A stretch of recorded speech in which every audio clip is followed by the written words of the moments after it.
بسم اللہ الرحمن الرحیم۔ السلام علیکم ورحمۃ اللہ وبرکاتہ۔ میں زبیر خان ہوں اور آپ میرا ویلاگ دیکھ رہے ہیں۔ انجام کار جیت احمدیت کی ہی مقدر ہے، یہ آج کے پروگرام کا موضوع ہے۔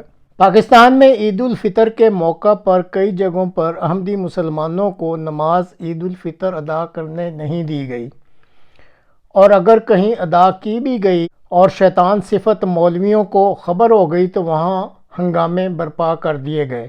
ابھی آپ کراچی عزیز آباد کے علاقے میں ان شیطان صفت مولویوں کی طرف سے ہنگامے کی ایک ویڈیو ملاحظہ کریں گے۔ یوٹیوب کی پالیسی کے تحت اس ویڈیو میں جو گندے نعرے لگائے گئے ہیں وہ نہیں سنوائے جا سکتے، تاہم اس ویڈیو کی بیک گراؤنڈ میں آپ ایک خاتون کا تبصرہ ضرور سنیں کہ وہ کس جذبے کے تحت اس ہنگامے پہ تبصرہ کر رہی ہے۔ ہاں جی، السلام علیکم ورحمۃ اللہ۔ بتانا کس سنت میں نبی کریم کے صلی اللہ علیہ وسلم نے ایسا کیا ہے؟ بتانا کس قرآن پاک میں لکھا ہوا ہے، کس حدیث میں لکھا ہوا ہے؟ یہ سب جو تمہارے یار رسول اللہ کا بہانہ لگا کے تمہارے یار ہیں، یہ صرف سارے کے سارے غردار ہیں۔ یہ غرداروں کا بازار ہے، ہر ایک شے بیچ جاتے ہیں۔ ایمان ان کے لیے کیا چیز ہے؟ یا فقط وقت تھوڑا سا انتظار ہے، پھر پتہ چل جائے گا خدا کس کا یار ہے۔ غردار ہے، غردار ہے۔ یہ سارا مسلمان کا جھوٹا طبقہ تیرے ساتھ ہی سارا مکار ہے، مکار ہے۔ ہمارا یار رسول اللہ سے ناتا نہیں تم توڑ سکتے، کیوں؟ خدا ہمارا سچا یار ہے، خدا ہمارا سچا یار ہے۔ ہمیں خدا سے پیار ہے، ہمیں رسول اللہ سے پیار ہے۔ کر دو قتل، کر دو بچوں کو قید کرا دو، کہاں تک مارو گے، کہاں تک جلاؤ گے؟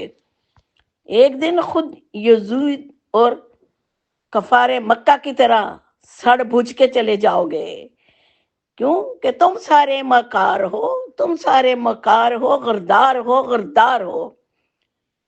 رسول صلی اللہ علیہ وسلم کے نام کے تم ظالم انسان ان کے نام کو بدنام کرتے ہو، خدا کے غضب سے نہیں ڈرتے ہو۔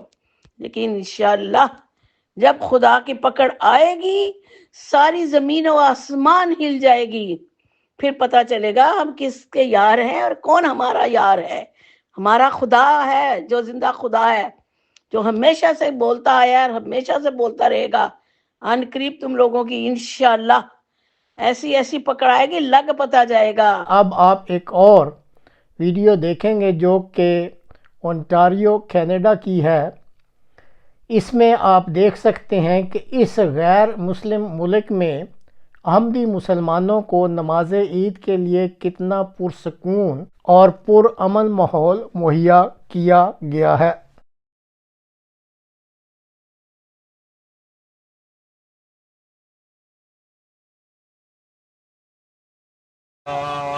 لمن حمده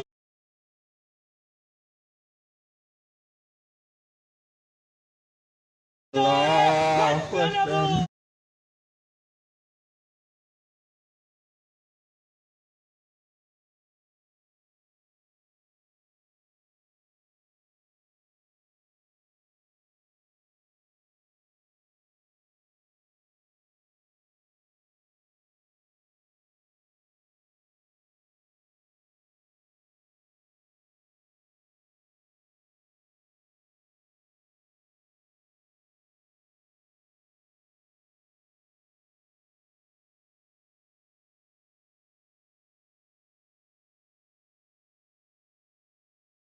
اسی طرح آپ ایک کلپ دیکھیں گے جو کہ مکرمی عاطف صاحب کا ہے۔ انہوں نے بڑی جرأت اور ہمت سے پاکستان کے حالات کا اپنے نقطہ نظر سے تجزیہ کیا ہے جو بہت دلچسپ ہے۔ اپنے اس تجزیے میں انہوں نے خلیج کے مسلم ممالک میں امن اور سکون کی بھی بات کی ہے۔ اب ظاہر ہے جن اسلامی ممالک میں شیطان صفت فسادی مولویوں کو مقتدر حکمرانوں کی پشت پناہی حاصل ہی نہ ہو تو وہاں کا ماحول ہمیشہ پرسکون اور پرامن ہی رہنا ہے۔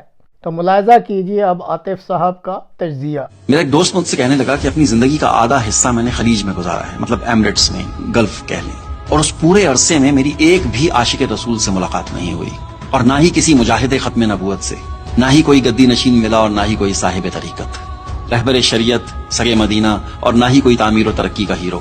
نہ کبھی دوران محرم اہل رشی کی ریلیاں نکلتی دیکھیں، اور نہ ہی کبھی صحابہ کرام کے یوم پیدائش اور وفات پر جلوس نکلتے دیکھے، اور نہ ہی کبھی ان کے جلوسوں کی وجہ سے سڑکیں بلاک ہوتی دیکھی، نہ ہی کبھی میلاد النبی صلی اللہ علیہ وسلم منانے کے موقع پر جگہ جگہ ٹریفک جام دیکھا، اور نہ ہی کبھی کسی پر گستاخی کا الزام لگا کر سر تن سے جدا کرنے والا مجاہد۔ کہنے لگا یہاں دنیا کے ہر ملک اور مذہب کے لوگ بستے ہیں، جسے شراب خانے جانا ہے وہ شراب خانے جائے، جسے مندر جانا ہے وہ مندر جائے، جسے چرچ جانا ہے وہ چرچ جائے، اور جسے کلیسے جانا ہے وہ کلیسے جائے، اور جس نے بھی مسجد جانا ہے وہ مسجد جائے، جسے 8 تراویاں پڑھنی ہیں وہ 8 پڑھے، اور جسے 20 پڑھنی ہے وہ 20 پڑھے، اور جسے نہیں پڑھنی وہ بالکل نہ پڑھے۔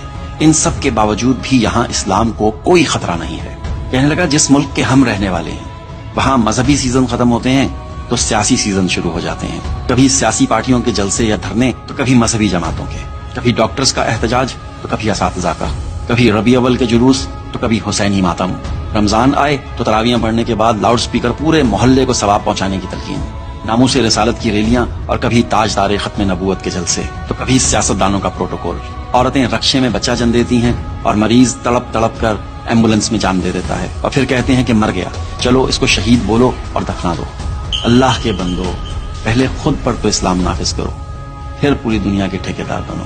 فی الحال تو ہم جیسے نام نہاد عاشقوں، مجاہدوں اور غازیوں کو دنیا ماں سوائے نکمی، جھوٹی، فراڈی، بھکاری اور دغاباز قوم سے زیادہ کچھ نہیں سمجھتی۔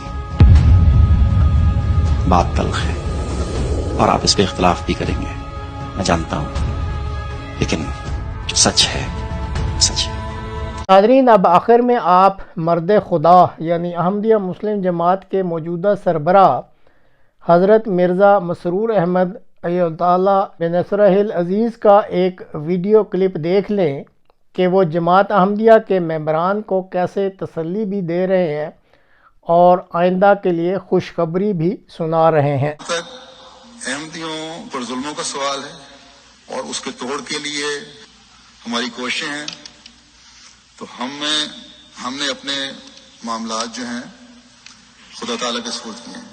اگر ہم راز و نیاز کرتے ہیں تو اپنے پیارے رب سے، اور ہم اس یقین پر قائم ہیں کہ احمدیت کے حق میں جو سکیم خدا تعالیٰ بنائے گا اور بنا رہا ہے اس کے سامنے تمام انسانی تدبیریں ہیچ ہیں، اور انشاءاللہ تعالی ضرور اور ضرور جماعت احمدیہ کے حق میں پاکستان میں اور تمام اسلامی ممالک میں وہ الہی تقدیر بڑی شان سے ظاہر ہوگی، اور خود بخود روز روشن کی طرح واضح ہو جائے گا کہ حقیقی مسلمان کون ہے اور اسلام کا درد رکھنے والا کون ہے۔